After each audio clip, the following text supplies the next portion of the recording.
সিংহল রাজ্যে রাজসিংহ নামে এক রাজা ছিল।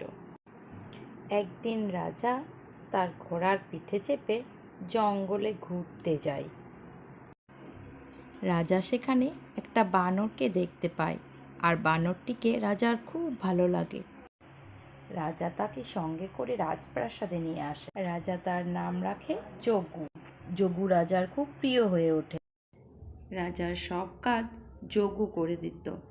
যোগু রাজার পায়ে পায়ে সব সময় ঘুরঘুর করত। রাজা একদিন দুপুরবেলা যোগুকে ডেকে বলল, যোগু, আমি একটু ঘুমাবো, তুই আমাকে একটু বাতাস করে দে তো। যোগু যথাজ্ঞা বলে বাতাস করতে লাগলো, আর রাজা ঘুমিয়ে পড়ল। হঠাৎ কোথা থেকে একটা মাছি ভন ভন করতে করতে রাজার গায়ে এসে।